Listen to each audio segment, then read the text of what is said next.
Computer 2, no input. I don't know what that means. Oh wow, bro. Alright, we're gonna try this the old-fashioned way. Alright. Well, while that's pulling up, I'm gonna pass around briefing topic sign up. So it's gonna say name and topic. Put your name on one side, topic on the other.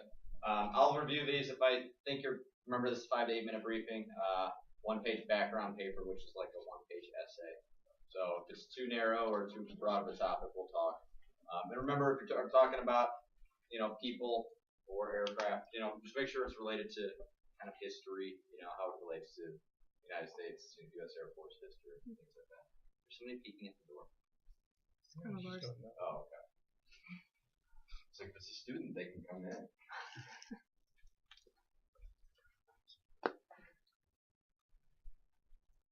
Right. With cadets in here, any questions? PSP, anything like that?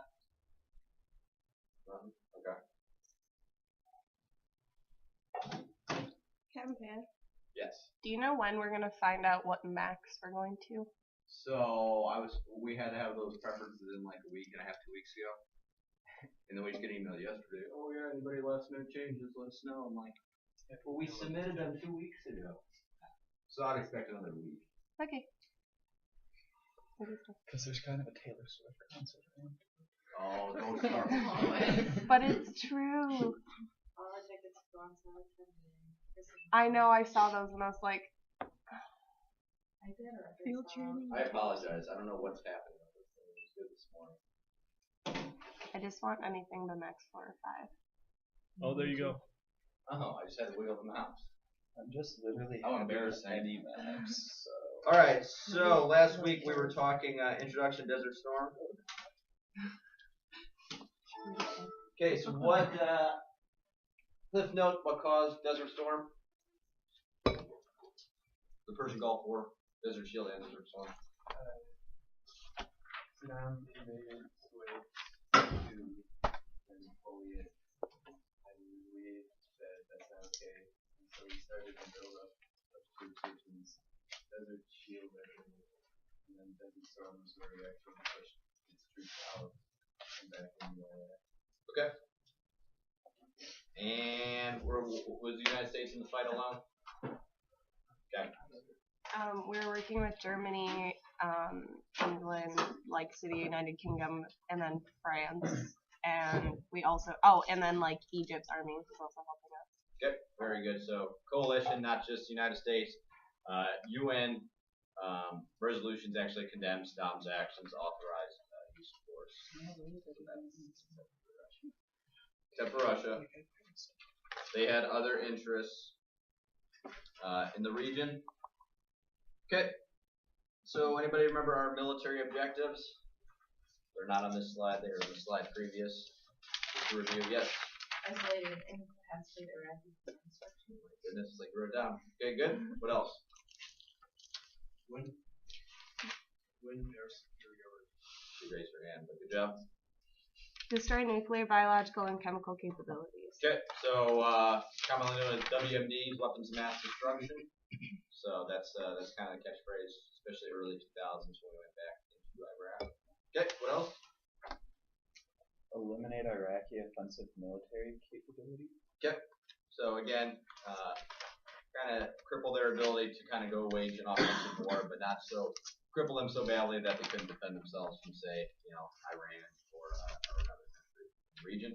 Okay, and last one. Eject the Iraqi army from. Okay, very good. Then we kind of talked broadly, the concept of operations up on the board. So again, were we fighting the Iraqi people, or was this just were we trying to fight Saddam and his military? You nodded your head. That's like boom. A or B? Yes. B. Okay, good. So we weren't trying to, salt the earth in Iraq and ruin land for all the Iraqi people. We were just trying to fight Saddam. We were condemning his actions. Again, remember at this time we weren't even trying to oust him from power or anything. We were just trying to push him out of Kuwait, restore the legitimate Kuwaiti government, and kind of ensure regional stability. All right. So moving forward, we're going to talk about. Anybody heard of the 5 strategic rings? All right. So we're going to talk about them today. We're going to talk about the plan for the air war, the air war and the ground war primarily. We're going to talk about it in reference to the air war. So, Instant Thunder. So this was developed by an Air Force colonel named John Warden and his planners. That basically they were at this Pentagon office called Checkmate, and what is Checkmate a reference to? Chess. Okay, chess. Very good. So what happens in chess when you're checkmate? Where you put somebody else in checkmate? You win. Okay, you win, they lose. So checkmate was kind of an office of the Pentagon. We still have it around today. I don't know if it's actually called checkmate, but they kind of run through different scenarios. If we're going to fight country X, Y, or Z, here's kind of how we would wage that war. Colonel John Warden and his staffers in Washington, D.C., they came up with this plan called Instant Thunder to decisively win the war against Iraq, the Persian Gulf. So Instant Thunder, what does that sound kind of like? Rolling Thunder. Okay, but is it like it at all? I'm sorry. Okay, other than the word thunder, no. So, it was named a direct response to the unsuccessful Rolling Thunder campaign. So, basically this plan called for you see the 5 rings there, and don't worry, it's going to be on the next slide as well. This is a 5-ring model of you can kind of call this any modern nation state. So any modern country, it was thought that you could use this kind of 5-ring approach to win a decisive war. So we'll talk through each of the 5 rings in a little bit more depth. I'll put it on the next slide so it's a little bit easier to read. And it looks more like a target. So the innermost ring is national leadership. So kind of started talking it last week, but if we're thinking of the human body analogy, what would national leadership be? What part of the body would that be? Like brain. Okay. Okay. Brain. What runs out from the brain? Nerves. The central nervous system. The CNS. That's all I remember from biology class. Okay, so air power enables you to go right to the source of the problem and bypass fielded forces to directly force the enemy leadership to conform to your wishes. So, again, this is just kind of a thought with any modern nation state. If you can kind of bypass a lot of the fielded forces, just strike, government or military headquarters, or things that matters in which they can influence, you got a winner right there. Okay, so the next one. Oh my gosh. I'm embarrassed. I gotta call the headquarters people if they got this wrong. So we'll look at this one. Second ring, organic essentials. I'm so embarrassed. I'm gonna go bury my head. So organic essentials. Those would be major industries that support the command structure and military forces. Yep.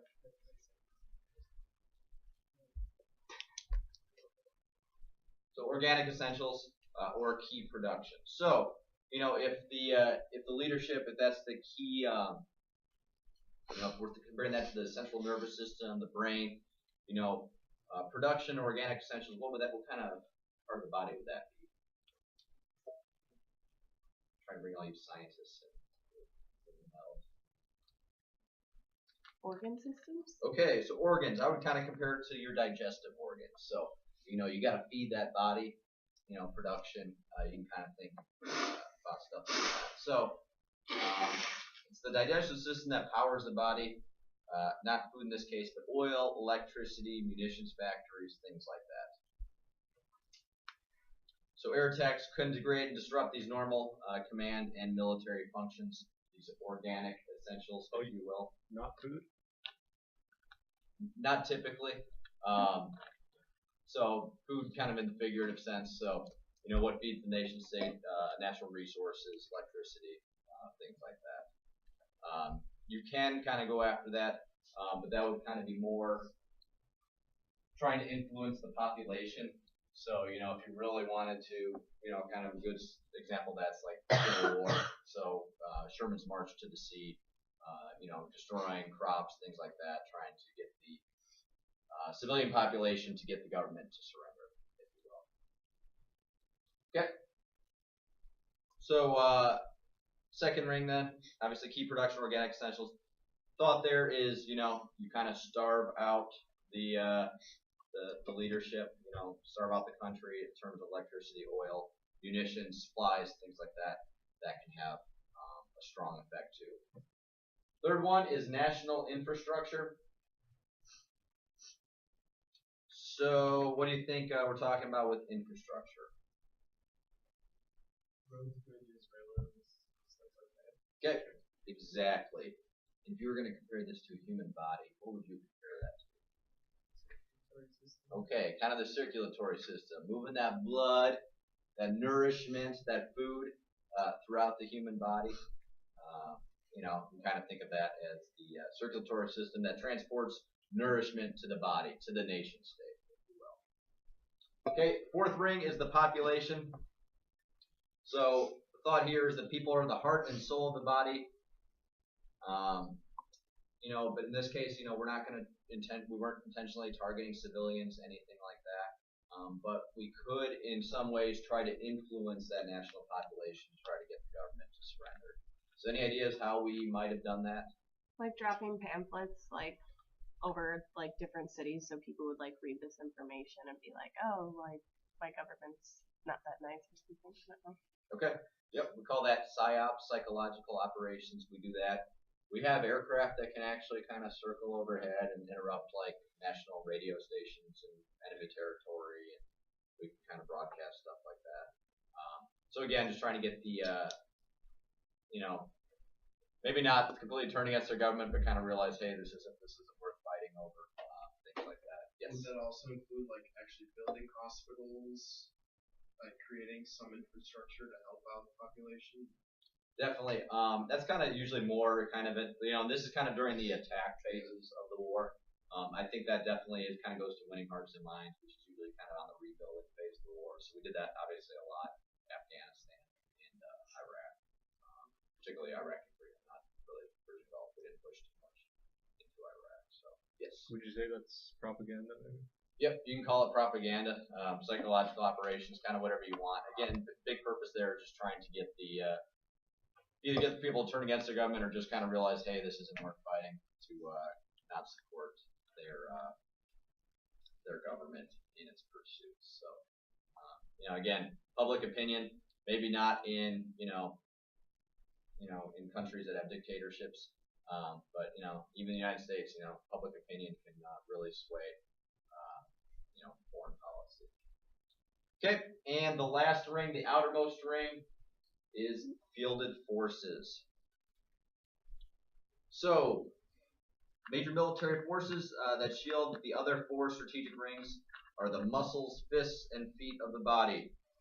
Air power can easily bypass most fielded forces, but must deal with enemy air defenses and air forces in order to reach key targets like the leadership directly. So, you can kind of think of these concentric rings as the best bang for your buck is always going to be kind of on the innermost ring. So, if we kind of weren't focusing on these inner rings, do you think we'd have to dedicate more or less aircraft, personnel, resources if we were just going to go after fielded forces?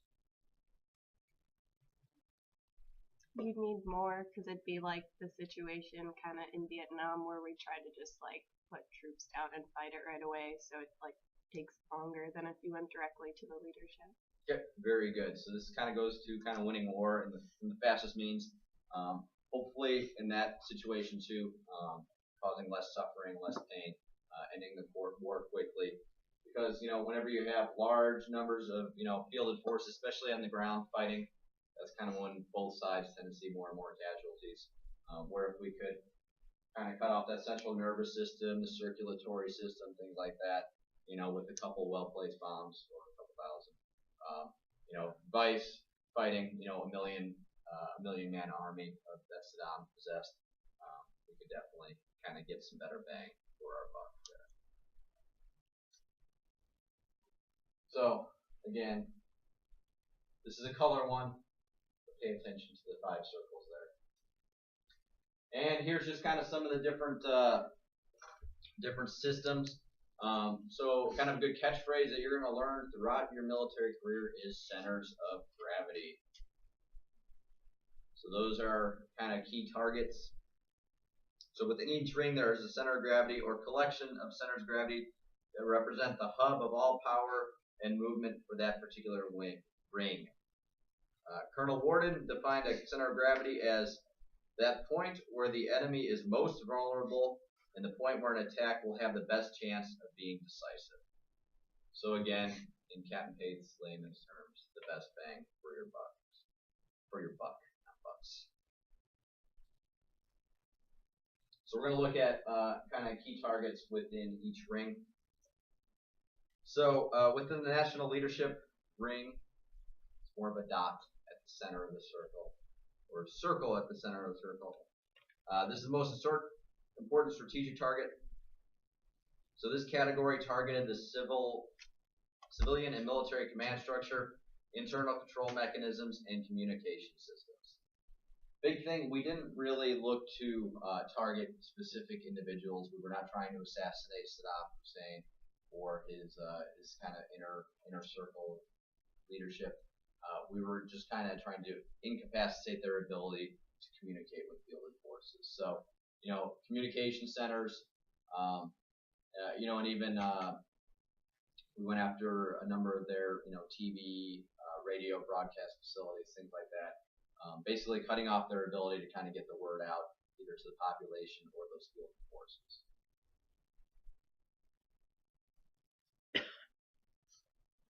Mind you, when we went back into Iraq in 2003, we were looking to capture or kill a number of people, including Saddam Hussein, people who've been kind of guilty of, atrocities against humanity. So the second ring, key production and organic essentials, were major industries that supported the command structure and military forces. See a couple examples up there. Electricity, oil industry, munitions, and military production, and especially since we were going after his weapons of mass destruction, we were looking at nuclear, biological, and chemical industrial sites as well. Big thing, we weren't trying to completely, ruin their economy for, decades to come. So if you kind of, anybody in here seen Jarhead movie a few years back? Okay. Remember the scenes? All the oil fields were burning. That was actually some of Saddam's troops just burning oil fields, just trying to kind of slow the U.S. advance down. So we were not kind of targeting, economic factors, anything like that. We were really just trying to cut those supplies off. So maybe some more of those storage facilities, some of the pipelines, things like that.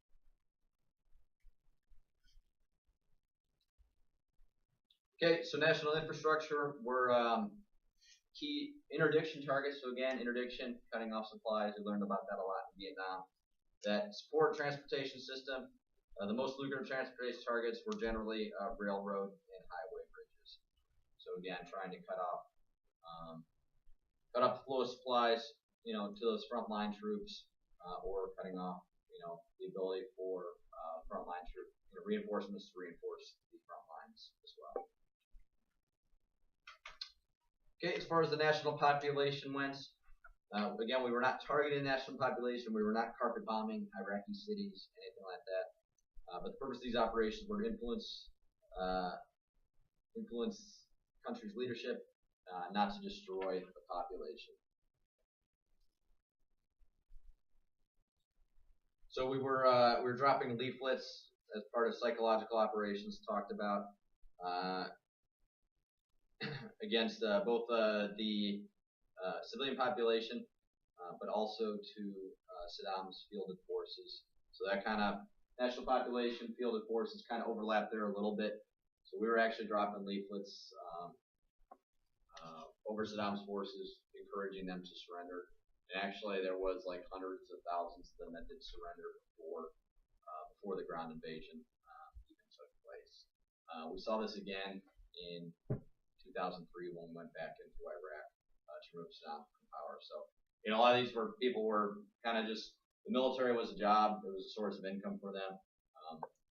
They maybe weren't that loyal to Saddam. So, in lieu of fighting, they ended up surrendering.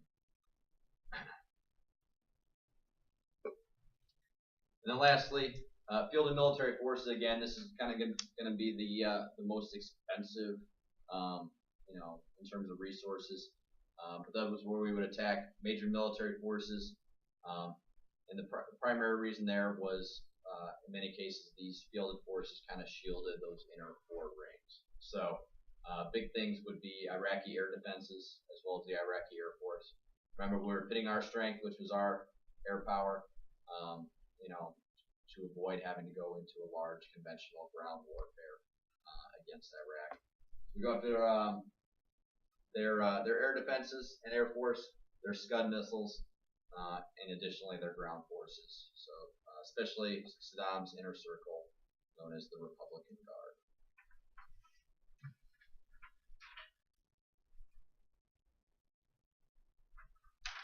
Any questions so far? Okay, so we talked about the 5 rings. We're gonna briefly talk about the 4 phases of the of Operation Desert Storm of that campaign. So you see them up there.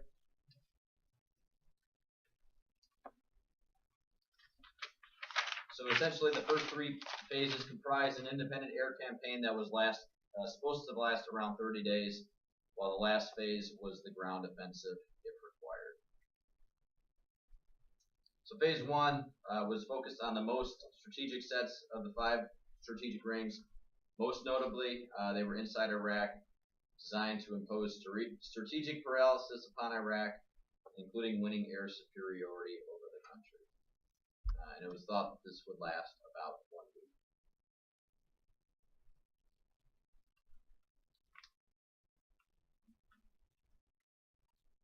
Okay, phase 2 was focused exclusively against Iraq air defenses in the Kuwait theater of operations.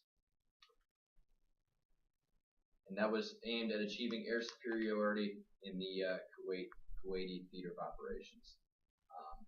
And this was thought to last about 2 days. And again, that's just kind of enabling our freedom of the skies in the Kuwaiti theater of operations. So that way you can move on to phase 3. So attacking ground targets in Kuwait and in the vicinity. So we were focused against Saddam's Republican Guard forces, both in northern Kuwait and southeastern Iraq, as well as regular Iraqi forces deployed throughout Kuwait. Essentially designed to destroy Iraqi forces through attrition, either through destruction of their equipment, taking them out completely, or just getting them to surrender. This was thought to be the longest phase of the air campaign. It was going to last several weeks or until Iraqi forces were reduced to below a 50% strength level. The thought process there was 50% is kind of where most military units become incapable of continuing operations. In the last phase, it was thought, if necessary, would be a ground invasion by coalition forces to once and for all push Iraqi forces out of Kuwait.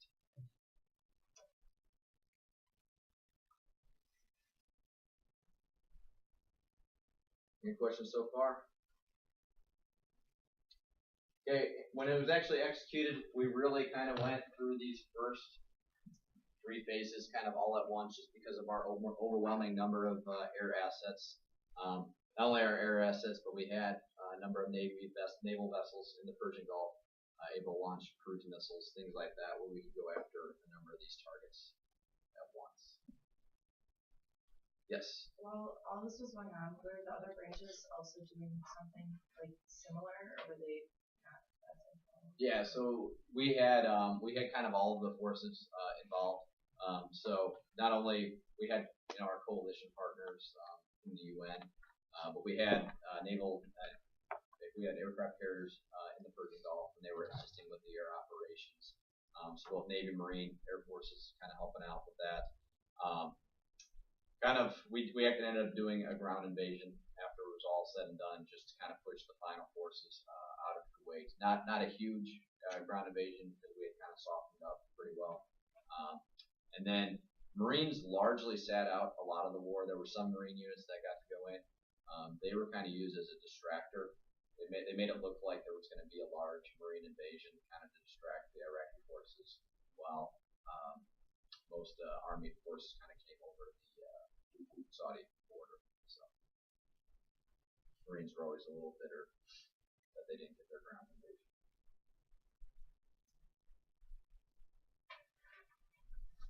So okay, remember this was kind of taking place largely throughout January and early February.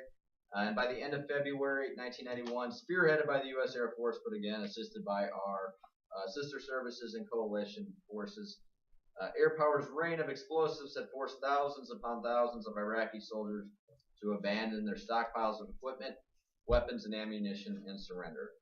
Air Power had done its job. 2 days later, on 27 February 1991, the Iraqi military was scattered and defeated, and thus Kuwait was liberated.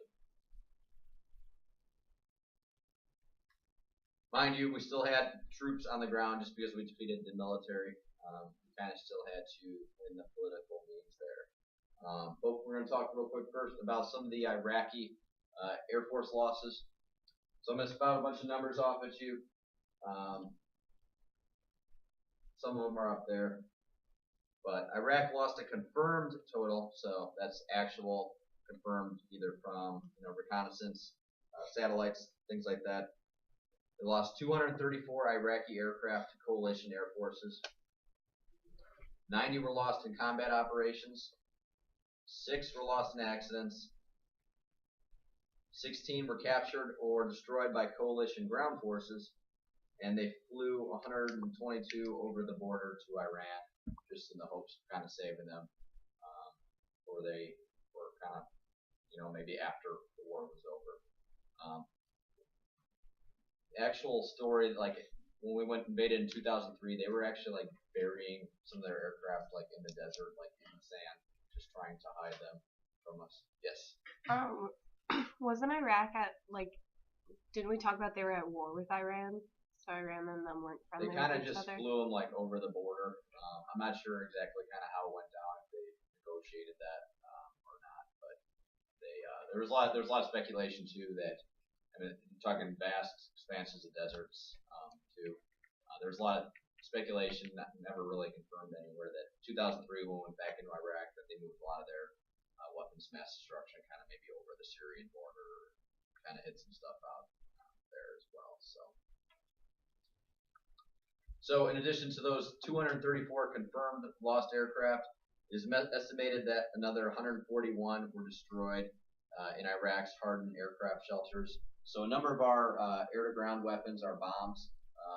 We call them bunker busters. They're able to penetrate these several feet thick concrete bunkers and take out aircraft as well.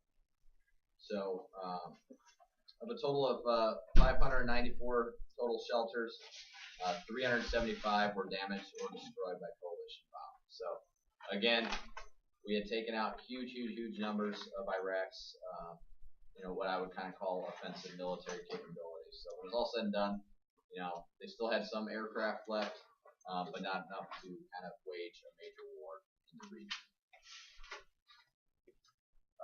Anybody know that aircraft bottom right? Okay, it's F-117. We talked about it. Anybody remember where it made its combat debut? Panama. Okay, Panama. So that was a test question. So good work. Played huge roles. Something like in the first week of the Air campaign, they flew only like 2% of the total number of sorties, but they took out over like 30% of the targets. So that's kind of a roundabout number. You don't need to know that, but just kind of huge benefit because they could kind of go in invisible, not be seen, drop bombs, and kind of get out of dodge without being seen. So just kind of give you a comparison, the value of stealth.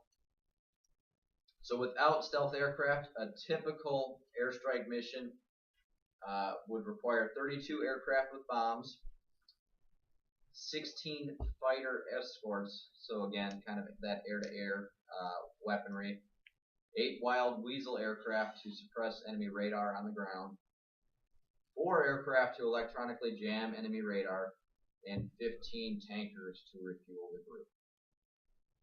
With stealth technology, the same mission could be accomplished with only 8 F-117 aircraft and 2 tankers to refuel them. Stealth technology combined with precision guiding missions puts far fewer aircraft at risk and saves lives, both those of air crew members and civilians on the ground. Stealth did provide the needed edge against heavily defended targets. So kind of in a standard strike package, you're talking about 8 of those with 2 tankers versus about 75 total combined aircraft. So we'll see it in the video here in a few minutes, but kind of we saw the value of stealth. Thus, kind of some of the modern weapons we're bringing into the Air Force today. F-22 already operational. F-35 kind of that new stealth platform coming on board. So although most hostility ceased with Iraq's defeat, it was not until 11 April that 1991 when Saddam Hussein agreed to the terms of the United Nations Security Council resolution that the Persian Gulf War was officially declared over. So yeah, we had some troops still in the area through April. We're going to talk after the short video about how we kind of had troops in that region of the world basically for the next 22 years. Over 30 years if you kind of count all the way up to today. So, short video.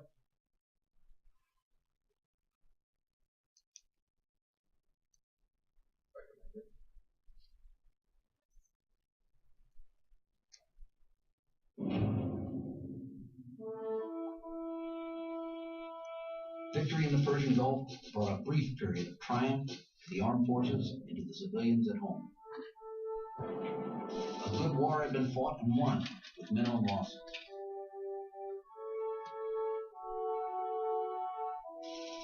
The expensive high-tech equipment that had been so controversial over the years proved itself. The United States had established itself unmistakably as the world's sole superpower.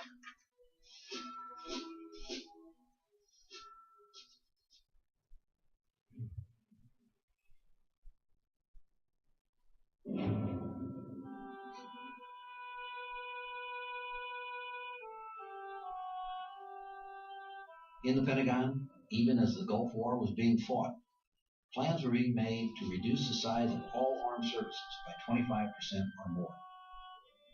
Studies were underway to change the Air Force mission to fit in with new funding guidelines.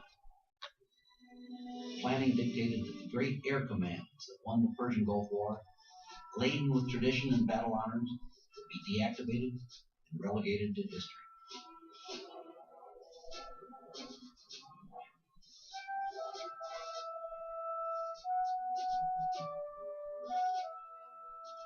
For many people, the most incredible change was the dissolution of the Strategic Air Command. SAC had been perhaps the greatest single reason for American success in the Cold War. 3 generations of Americans had grown up in the security of Curtis LeMay's creation. Without ever dropping a nuclear weapon in anger, SAC accomplished its mission. It had withstood the turbulence of the times for 46 years. It had forgone its nuclear role to become a dropper of conventional iron bombs when necessary. But it never lost sight of its goal of nuclear deterrence.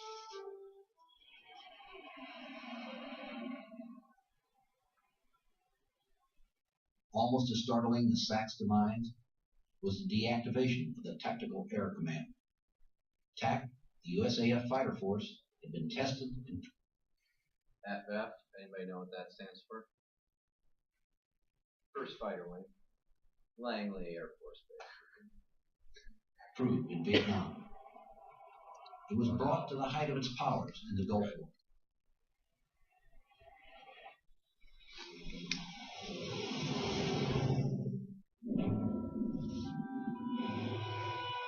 In the same way, the distinguished lineage of MAC, the Military Airlift Command, extended from flying the hump in World War II to the Berlin airlift, performing relief work in Russia. Now MAC was no more. The United States Air Force, in the form America had come to know it over almost half a century, was gone.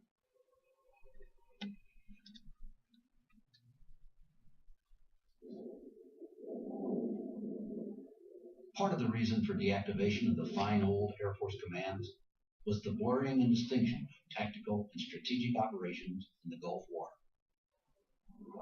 Tactical fighters like the F-15 had been assigned strategic targets.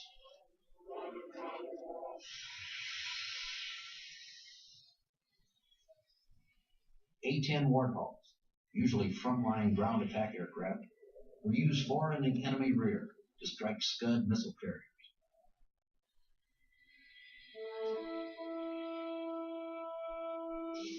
SAC, TAC, and MAC were replaced by two new commands. These commands were reduced in size and streamlined in structure. They combined elements of the old organizations. The first is the Air Combat Command.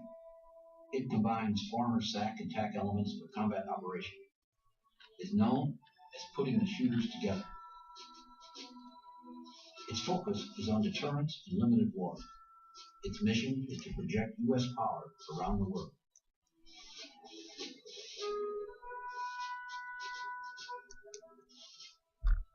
The second new organization is the Air Mobility Command. It combines the airlift elements of MAC with about half of SAC's former tanker force. This combination forms a team with global reach.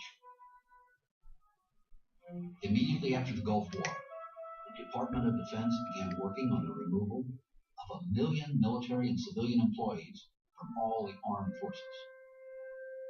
The Air Force was given a target personnel strength of 430,000 by 1997, a reduction of 29% from a decade before. What was that number? 429,000. Right now we're at about 315,000, if I remember. Times change. The mission doesn't. Within a few years, the Air Force will have 40% fewer bombers, 50% fewer ICBMs, and 30% fewer fighters. We already knew this was made a few years back. Instead of maintaining a defensive force in Europe, America will now have only a presence. That means a force sufficient to gain time until reinforcements can come from the United States. The definition of warning time has been drastically changed.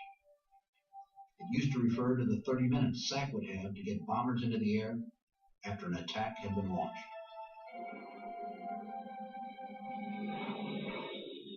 Now, warning time for reconstitution is 4 years. The amount of time necessary to gear up industry and mobilize forces that have been disestablished. 4 years might not be enough.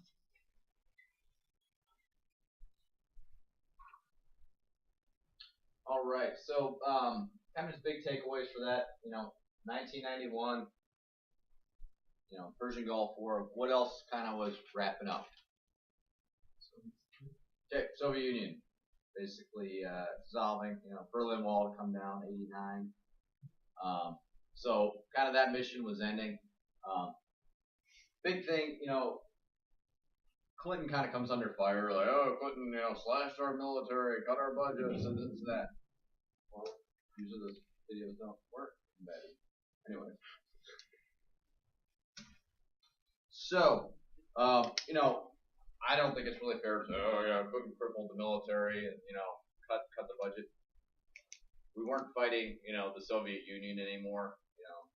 Not that we ever kind of really went toe to toe and had an all-out war with them, but kind of like I said in the video, we didn't have this broad infrastructure all over Europe anymore.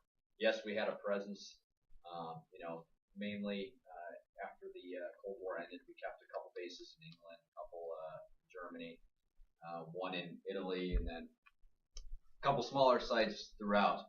But we didn't have, hundreds and hundreds of thousands of troops in Europe anymore. Army drew down too, so we used to have whole, tank divisions just ready to kind of push over into Poland and basically fight the Russians if need be. So, just kind of illustrate kind of how times have changed. But kind of interesting times. I think the Air Force last year just kind of downsized again by about 20,000 active duty. We're actually the smallest we've ever been since anybody know when.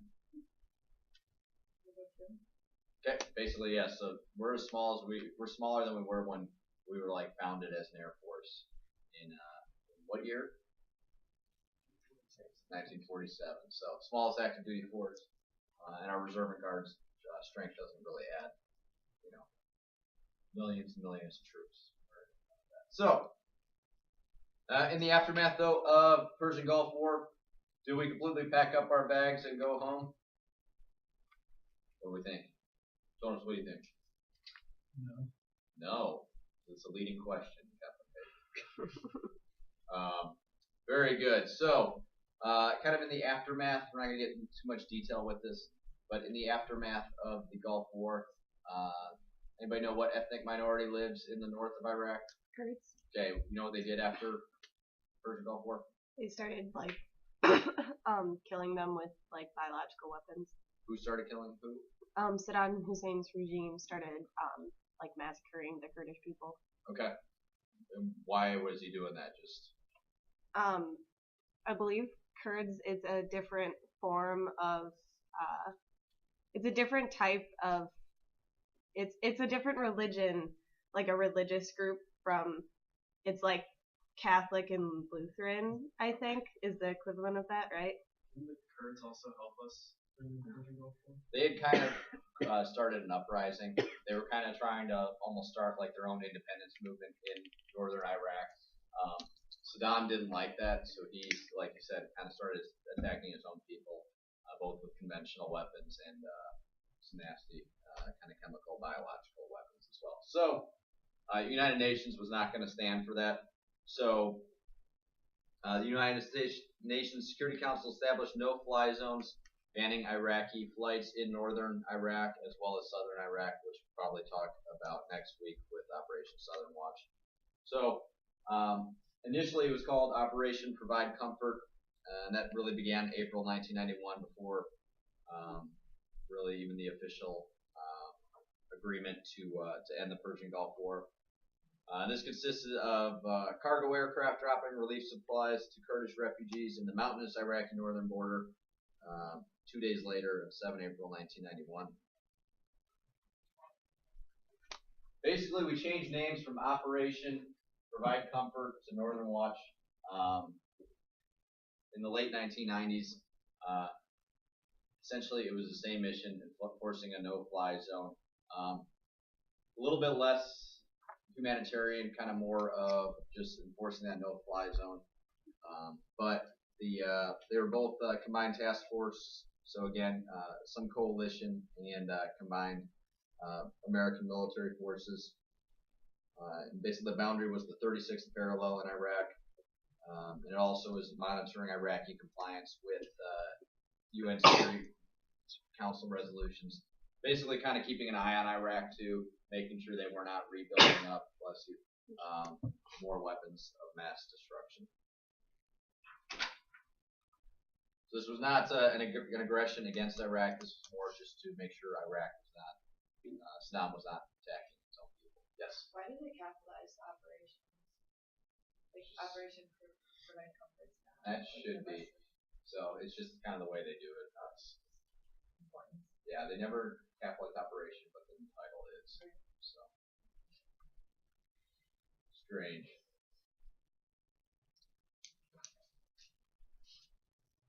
So Operation Northern Watch was headquartered at Incirlik Air Base. Anybody know where that is? What base? Son knows. So what? Turkey. Turkey, very good. Mainly due to proximity, and we had the air base there. So our coalition partners included the United States, United Kingdom, and Turkey. At any time, we had approximately 45 aircraft on station and more than 1,400 personnel to support Northern Watch. It used soldiers, sailors, airmen, and Marines, all as part of United States European Command. So technically, our bases in Turkey fall under European Command. So.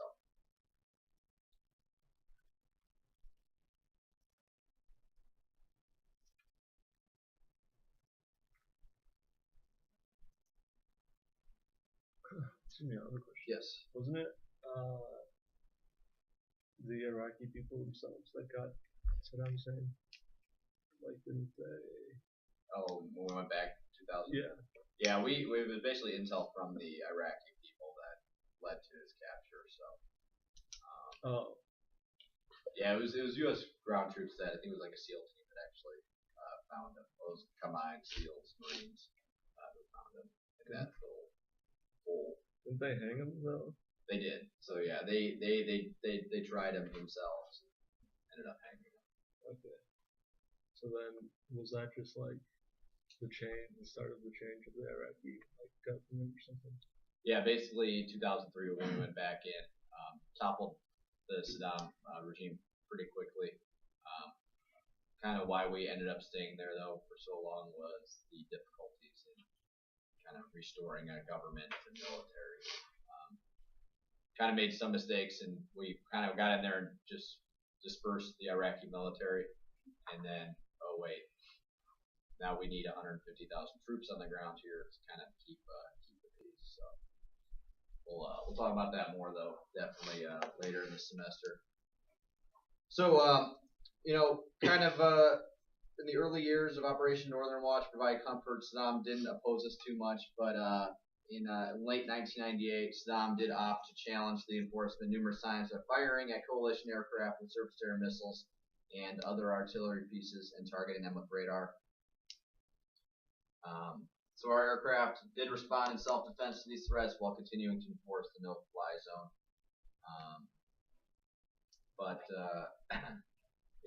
if it ever would have kicked off into a full-blown war during this time, Iraq still had about 300 fighter aircraft that they could have launched